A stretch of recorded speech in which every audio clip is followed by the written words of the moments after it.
Okay guys, so I am recording this video as an explanation as to why I do not have PS Plus right now, because I figure I at least owe it to you guys to tell you why there's going to be a shortage of certain content on my channel.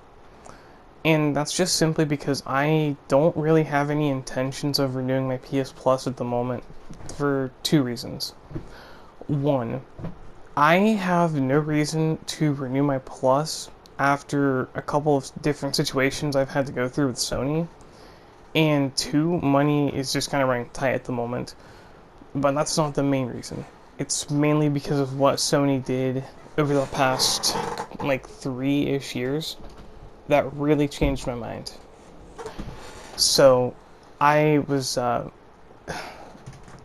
So my whole issue with Sony started back in, I want to say, early 2020, somewhere around there. I was playing Siege, right? And I was getting harassed by because I was solo queuing, right? Just playing some casual. I was being harassed by 4 people on my team. I went off on them. I did not filter anything because it was 4 of them, 1 of me. They started reporting me, and I got a warning. That was my strike 1. That was before my first suspension. Okay. So then comes around June, July of 2020. I get my first suspension. It's a 3-day suspension. I was playing GTA, and this guy was harassing me and my friend. And this guy would not leave us alone. So again, me being me, I went off on him because I'm like, okay, he came after me. There shouldn't be a problem with me going off on him because again, he was the initiator, he was the instigator. So there shouldn't really be a problem with me losing it on him. I got banned for 3 days. 3 days, y'all. And then let's talk about what happened last year. Okay? So I had a good streak of not getting in trouble with Sony, not violating TOS, anything like that, okay? I was on a good streak. And then I get into an argument with a few of my friends, right? We get into like a huge argument, we're having a falling out, yada yada yada. It's all patched up now. But they spam report me, and it was a false report. They even said it was a false report when I talked to them about it afterwards. And I got a 1-week suspension for something I didn't even do. They were sitting there telling Sony that I was spamming the N-word in messages, and I never even said it in messages. I don't say it in messages because I'm not an idiot. I'm smart. And I got a 1-week suspension for that. So I'm like, okay, screw this. I'm done.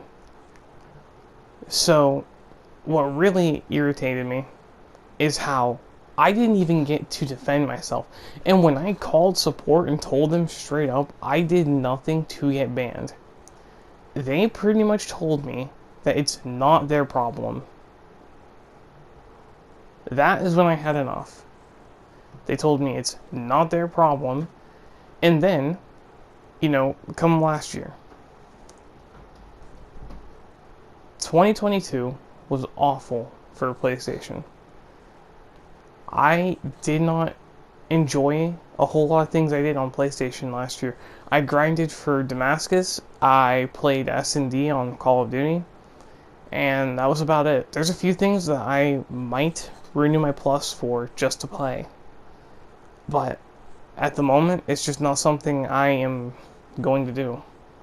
I have no intentions of renewing it right now. Because Sony doesn't deserve my money. They don't. Everything they do is just a gigantic cash grab, and they don't care about the community. Like, they genuinely do not care about us, and you guys, there's nothing wrong with having a favorite platform to play on, okay? I'm guilty of that too. My favorite platform to play on is either Nintendo Switch or PC.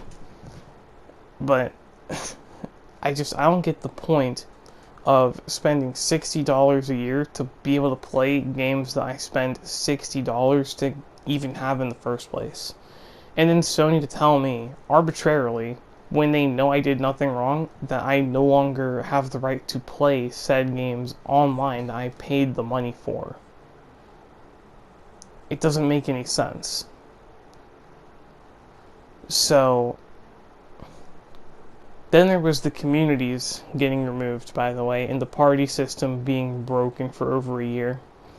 That wasn't very fun either. They still need to bring back communities. We need the communities. That's why people picked PlayStation over Xbox. Xbox did pretty much everything better.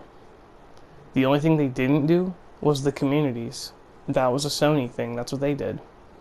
And everyone loves communities. I did, my friends did, everyone. And they still got rid of communities, even though people were literally begging them not to. So they have no regard for their fans, for their supporters, for anyone. They have no regard for any of us.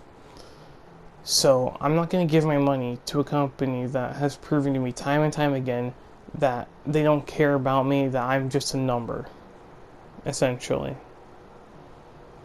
And if they didn't view the community in that light, they wouldn't ban people arbitrarily for no reason with no proof. I've seen people get banned for things that were not against the TOS. Actually, the TOS specifically said certain things were not in violation, and people still got permanently banned for it. So Sony has just went down the drain, and I don't know.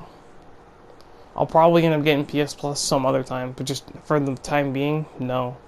I'm gonna stick with playing on my Switch and playing single player games on here, or games that don't require Plus, because there are a few of those that I play as well. The Crew 2, Genshin Impact, which there'll be gameplay of those for videos as well.